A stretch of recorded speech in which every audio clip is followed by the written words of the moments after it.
No staring this time. I think Okay. we're actually Okay. live, even though it doesn't actually say so. So, Okay.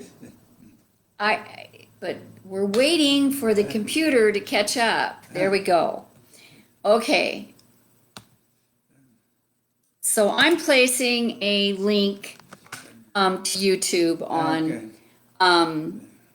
That's why I'm doing stuff. So hi everybody. Hey, it's 7 o'clock Sunday evening. Yes, it is. We're here to read a couple chapters from our book, In Spite of Us, a love story about second chances. And tonight's chapter 41 and 42. Yeah. And today's special for us Yes. is we're celebrating our 29th wedding anniversary today. Yeah. Which is 29 years, quite a journey. And we were talking about today about our first one and our honeymoon and our cheesecake. Yes, yes. I had a friend of Haley, our daughter, that mentioned it. Right, because we baked how many cheesecakes? 30 some cheesecakes to, Right. for our non-traditional wedding 29 years ago this evening. Right. Yeah. Yeah. It just feels strange that it's been so long, you know. It doesn't seem like 29 years ago. And if you think about it, see, that's basically, the book starts right before we were married. So if you do the math, I was like 10. Yeah, Just I kidding. was worried about being arrested for, underage. I'm just kidding. It is what it is, right? I mean, 29 years is 29 years, and it's been wonderful. Yeah. I really want to say that I'm still amazed that God so carefully chose us for each other. And today, I would consciously choose him.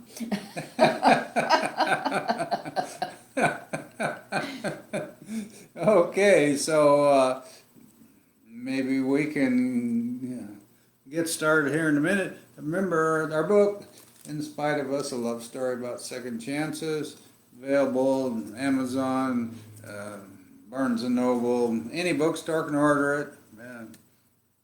Local library has it, you can check it out. And Yep, you just normal places, Amazon and normal places. well, yeah. So, and then every once in a while we're going to have a drawing for a book, Chicken Soup for the Soul, 101 Feel-Good Stories. Laughter is the best medicine. The reason we chose this book is because we have one of my favorite author has a story published in this book, Deb. He really is my one fan. But he's a good fan. Yes, and we'll have a drawing every once in a while when you gotta share that you were part of this or saw this. You don't have to share it now. You can share it anytime. Share it on YouTube. No, share it on Facebook. On Facebook, okay.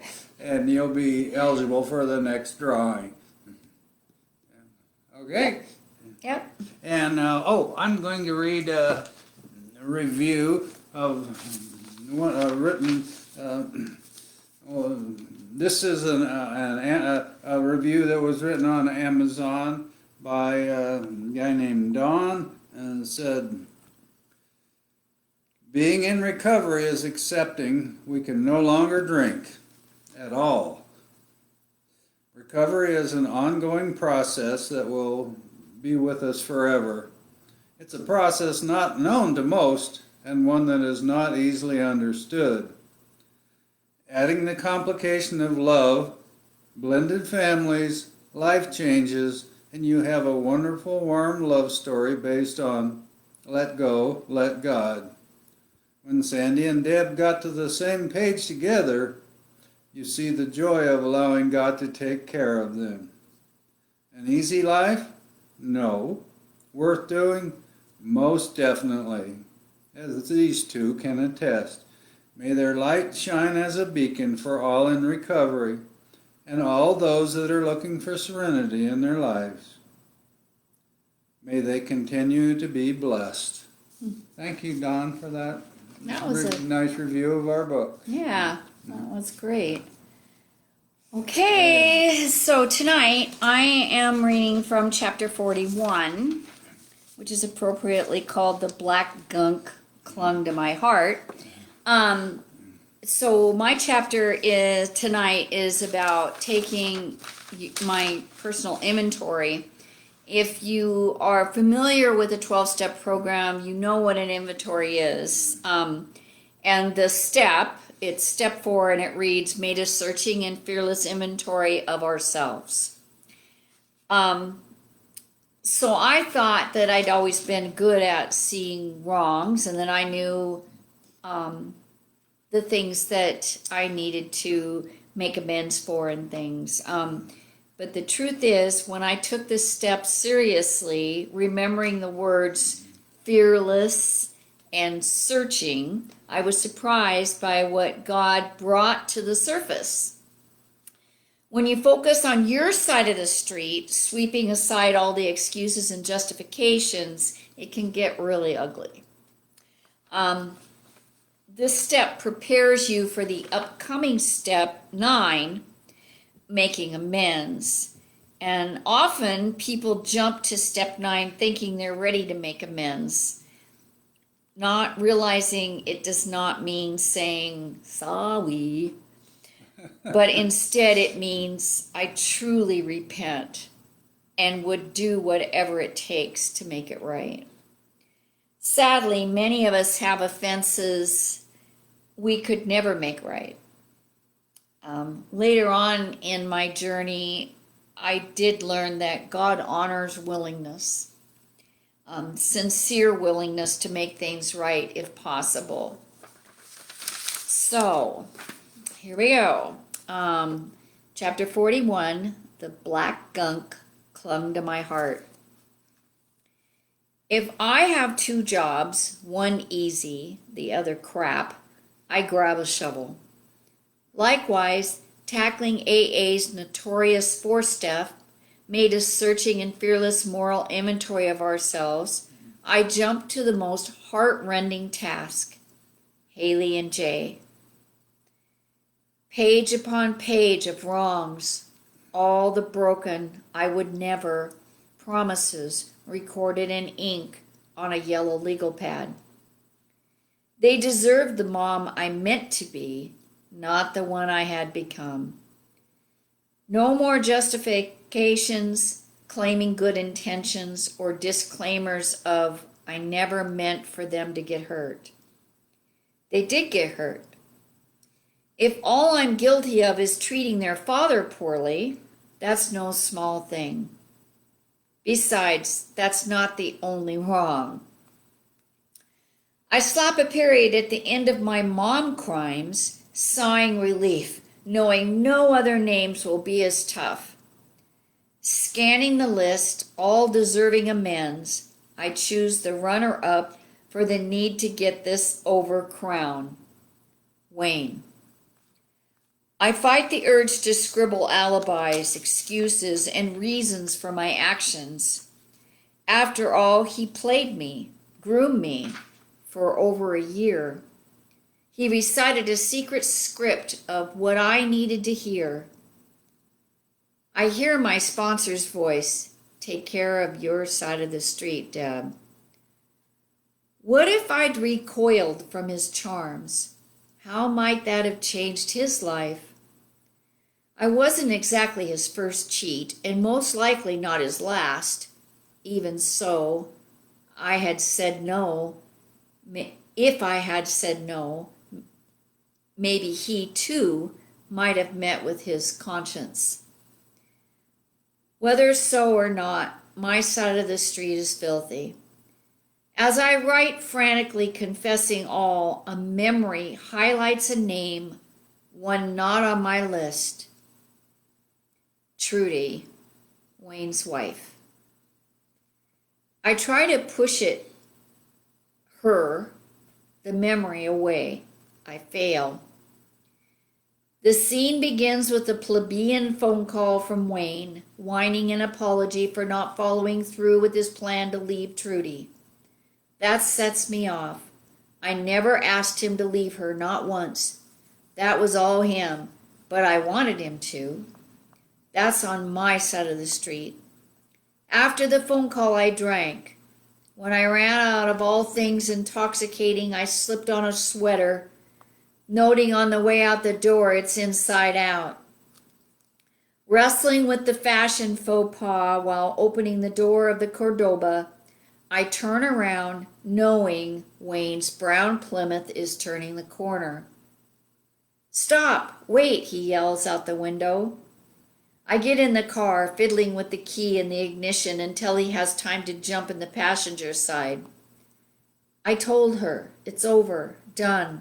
I'm here now. I'm sorry. She wouldn't let me. I finally had to. I order him out of the car, hoping he'll stay. He did. "Let me drive. You're smashed. Where are you going?" "Get out or buck up, Ollie. I ran out of vodka. I'm going to the liquor store and anywhere else I damn well please." The familiar growl of Trudy's red MG interrupts my screams. Like a couple of crooks caught by the sheriff, we watch as she stops 2 houses down, motor running, waiting for our getaway move. Against Wayne's pleas, I back out.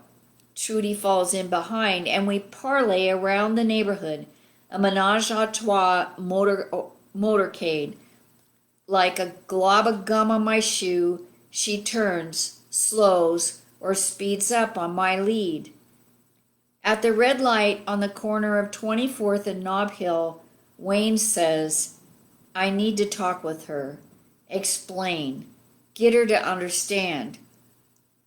In the rearview mirror, I see she's gripping the steering wheel, eyes set on the back of my head.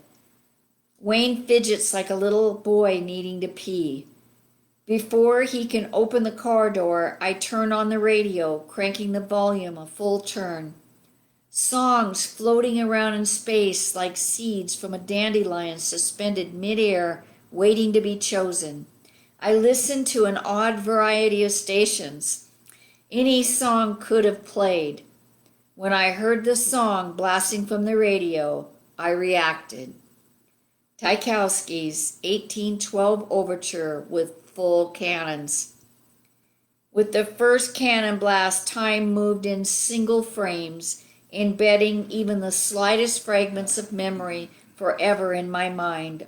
The pattern of the glass on the red light, the child in the back seat of the blue sedan, a plastic bag floating in the wind. I faced Wayne, making sure he didn't miss what came next. Glancing over my shoulder at Trudy, I stand on the gas pedal, sailing through the red light. From the other cars, I see mouths gape, hands gesture, and drivers swerving off the road. Wayne speaks like a rubber squeeze toy, sending a surge of power through my veins. I'm joyfully overcome with rain, the fate of my oppressors in my hands. But wait, Trudy has gone off script, racing through the light on my bumper, prepared to follow us to hell.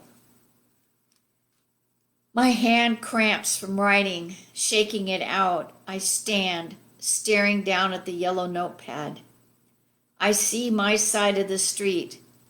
It's ugly. I don't want to look. How much hurt did it take for a play-it-safe woman like Trudy to follow my insanity? Screeching through a busy intersection, a reenactment of the car chase scene in The French Connection, only in hokey Yakima, rather than New York City. The what ifs pummel me with shame. If a different song had rolled out of the radio, might my reaction been less dramatic or more perilous? Initiating a car chase fell into the top 5 I would nevers. Yet I did. What if Ram Jam's Black Betty blazed out when I twisted the radio knob, or Ted Nugent's Cat Scratch Fever, or Born to be Wild? Would I have crashed into the gas pumps at the Mini Mart, leaping from the car, landing a triple somersault just as the Cordoba explodes into flames? Or how about a mariachi band? I've been known to listen on occasion. Surely I'd kept my cool then. No one goes berserk under the influence of oompas and accordion chords. Maybe I would have polked back to Trudy's car and given her a hug. Staring in the mirror, the one revealing who you are capable of being, is chilling. What if? What if? What if? What if Wayne's gun had been within reach? Might I have? Would I? Could I? I would never no longer carries credibility. The chase began with the first cannon shot in the 1812 overture and ended with the last. No one was hurt. Thank you, God. When I think what could have happened, who could have been harmed, a mom, a child, Trudy. And there it was, the crux of my 4th step. Trudy became a human being with skin, a beating heart, and feelings, a wife, a mother, a fellow woman. She eats, drinks, breathes, loves her children, family, her husband. She's a warm body, alive, God made like me. I trained like a soldier preparing for war, seeing her as non-human. For what? My justifications no longer make sense. My strongest defense, that I was just one in a long line of infidelities for Wayne, makes me feel worse. She suffered at my hand. She is sitting on my side of the street, emotionally battered and bruised from my selfish actions. By the time I finished writing, a crowd gathered at the curb on my side of the street, all victims of my decision to put myself before others. No justifications, lies, or exaggerations on their part diluted the stark truth of my actions. So much damage, so little I can say or do to make it better. I call little Sue, begging for an emergency 5th step meeting. She meets with me the next afternoon in the park. She listens. I read, finishing with Trudy. I need to make amends to Trudy right away. Tell her I'm sorry.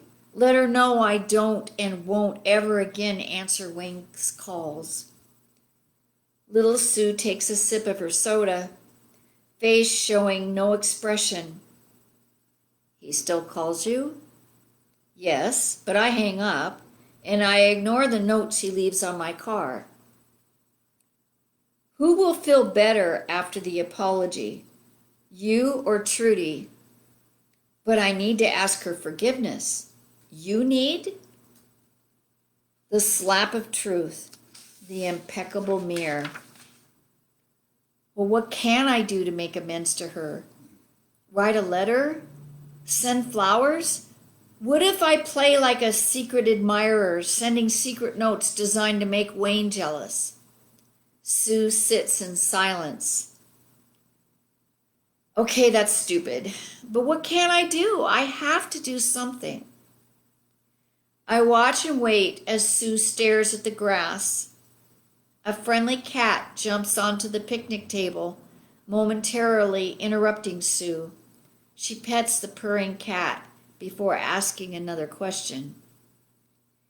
If you were Trudy, what would make you feel better? I knew the answer but kept quiet, and Sue didn't push. If I were Trudy, I'd want a close-up view of the lions ripping my guts out. I'd want to chase me down with a car, gun the motor, smash me like a bug, and then repeatedly drive back and forth over my mass like an insignificant speed bump. If I were Trudy, I'd opt for the naked humiliation parade with the big red scarlet letter. And even then, I wouldn't feel satisfied. All I can do is spare her from ever having to lay eyes on my face.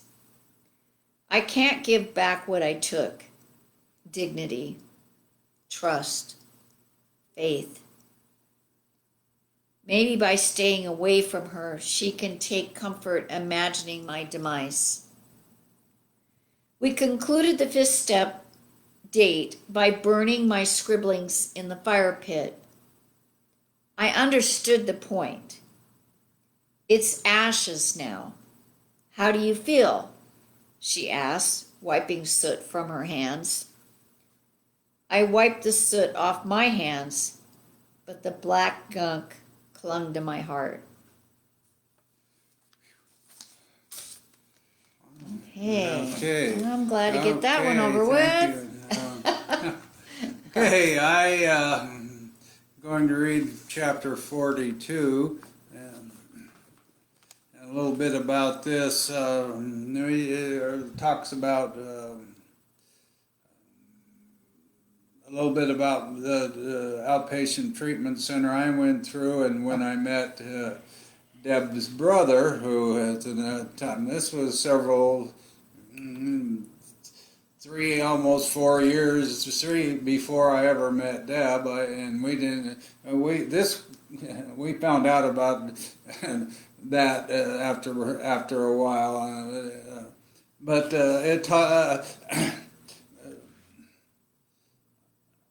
I've always thought I was good at just telling you what you needed to hear, or just enough to get you off my back. And sometimes I still fail, and I do that, and most of this chapter is about Deb's Nana died, and there was a funeral, and the time spent at Deb's family home, and being the pariah that nobody really wanted, the sober person, and probably alcoholism is a family disease. Not just the alcoholic is affected by the drinking, and sometimes there's more than one alcoholic, but whatever, there's I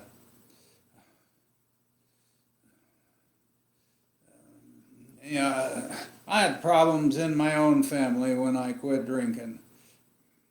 People didn't really want to be around me, but this was extreme. It's not fun to be the only sober person in a Scotch-Irish family. No, no. And and it ends with some sad stuff. The chapter ends with some sad stuff because Nana, the most solid person in the family, was gone. So I'm going to read chapter 42. You love Chinese food. I worked the steps of AA the first time while attending a 6-week outpatient treatment facility, strangely alongside Deb's brother. At the time, I didn't know he was the brother of my future wife or that there was a future wife, or even if there was a future.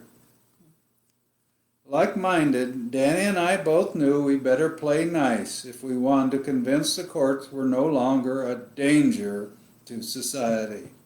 Call it survival. Neither of us wanted Kay, our counselor, to chew on us like the suckers who told the whole truth and nothing but the truth. We took mental notes, watching those poor souls fall victim to her keen ability to fish for the nitty-gritty. Kay's pores oozed truth serum. Once they had tossed the last morsel of truth, she'd serve them up like chum, hors d'oeuvres for the group to feed on. To withstand, you had to be a master of deception, a gift I'd honed for a lifetime. The trick was to reveal enough details, sating her appetite, but not so much as to start a feeding frenzy. If she sensed you were holding back, look out. It's best to confess something outrageous, but not too damning. Concealing the apocalyptic dirt. For example, I'll admit to cheating on my ex-wife. Scandalous, but a given for most drunks. But I'd never confess the hatred I felt for myself and the life I'd been given to live. At the time, I was the manager of a tire shop, a job I felt beneath me. To the group and Kay, I pretended I had it all together. I respected Kay. I may not have bought into her teachings, but later when I wanted to drink, her words kept me sober. Alcoholism is a disease, a progressive disease with no cure. I know the emotions that come with working the inventory steps. I try to be patient with Deb, but she's driving me nuts. Someone please tell her there's no AA cops or teachers slapping hands or handing out prizes. She did a great job writing down her wrongs, enough material for her own set of encyclopedias. But the part about handing it over to God, not so much. She says so, she wants so, but she's still weeping, beating herself, confessing wrongs to strangers and cornered polite friends. I've told her, as I am sure her sponsor has, let go and let God. I can't pry her fingers open, no one can. She needs to loosen her grip. The worst part is, now that she's faced and confessed her wrongs, she hates herself and is certain the world agrees. What part of easy does it does she not get? Now, like vultures smelling her vulnerability, a flock of weirdo Christians have swooped into our store, cornering Deb, talking up the Bible and Jesus. My bet's on them, prime suspect for filling her head with guilt. One day, Deb came home distraught.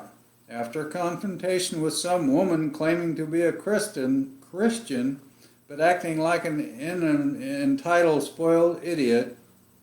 You gotta love those dimwits who broadcast their Christianity while exercising a heathen will. If I'd been working that day, well, I'm glad for our business that I was not.